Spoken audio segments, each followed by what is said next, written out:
Regarding doon sir sa inano ng China na sinampa nilang diplomatic protest laban sa atin, may dapat doon tayo ikabahala ron.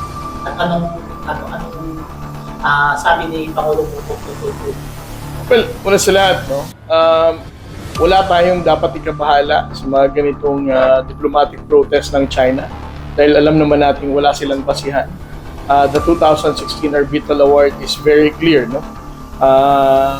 Sinabi nilang walang basihan ang 9-9 claim ng China na tangi lang naman na nilang ginagamit na reference, no? Every time they assert their sovereignty dito sa karagatan, hindi lamang sa West Philippine Sea, kundi sa buong South China Sea. So, wala silang basihan. Para sa akin, ito ay isang katang-isip lamang nila. Kung sabi ni Pangulong Bongbong Marcos, ang West Philippine Sea ay hindi katang-isip lamang. Ito ay totoo, meron tayong batayan. Sila, wala silang ganyan. In terms of the United Nations Convention of the Law of the Sea, wala rin silang kahit na anong article dito na magdidepensa sa kanilang diplomatic protest. When we talk about UNCLOS and the 2016 Arbitral Award, ito lahat ay naka-align sa ating posisyon sa Escudasyon. Ang Escudasyon ay may layo lamang na 112 nautical miles away from Rizal, Palawan.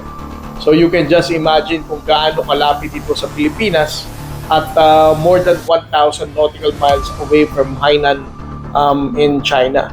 Ibig sabihin, kung ang sukatan ay 200 nautical miles as your exclusive economic zone, tayo ang may dahilan at may batayan para mag-deploy tayo ng Coast Guard vessel in Escudasyon dahil ito ay napapaloob sa ating EEZ.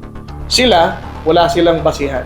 So, honestly, no, nakakatawa na lang sa atin na ang China nagpa-file ng mga ganitong diplomatic protest samantalang hindi naman nila ino-honor ang international law.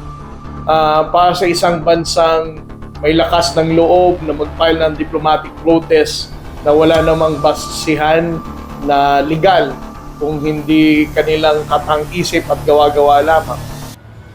For the other like-minded states, this is just something that is humorous. Katawa-tawa lang ang ginagawa nila.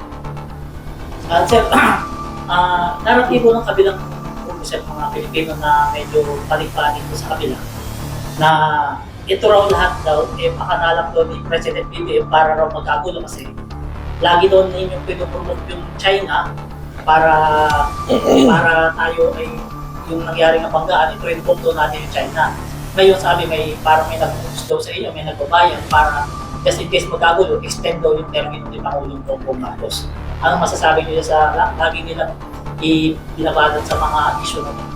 Alam mo, ang comment ko dyan sa mga ganyang paniniwala, no? Obvious na obvious, nag-a-align sila eh. Una, ayaw nila sa mga polisiya at sinisiraan lamang nila ang ating Pangulo. Pangalawa, obviously, they are pro-China.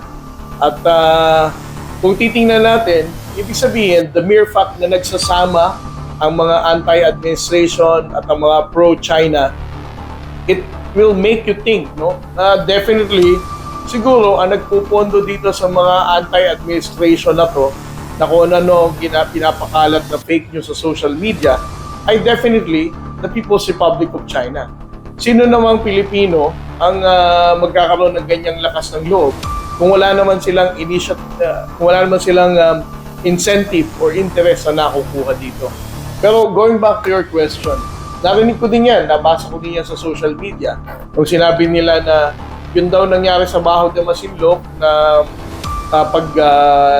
pagde-deploy ng flares ng Chinese PLA Navy Air Force, no, ay isang diversionary tactic lamang daw dahil doon sa pasabog na ginawa ng mga supporter ng nakaraang administrasyon, no? At alam naman natin, hindi lamang sila supporter ng nakaraang administrasyon, sila mismo ay anti the efforts of the government. At pangatlo, at ang pinakamahalagang dapat natin tandaan, itong mga tao na to are also supporters of the People's Republic of China. So, hindi yan totoo, no? Sino namang nasa tamang pag-iisip, no? Particularly on the Armed Forces of the Philippines and the Philippine Coast Guard, na isusuong natin ang sa panganib ang ating sundalo at ang Coast Guard personnel, particularly the Air Force, the aircraft and the personnel that we had in Bao de Masinloc. Kung ito ay diversionary tactic lamang ng gobyerno. Ang ating pong miyembro ng Armed Forces of the Philippines and the Philippine Coast Guard are professional soldiers, professional part of the uniform service. We are carrying out our actions based on our constitutional mandate, no? That is to defend the territory and maintain our position in the West Philippine Sea. Hindi po tayo sunod-sunuran lamang sa pang-personal na interes ng kahit na sino man.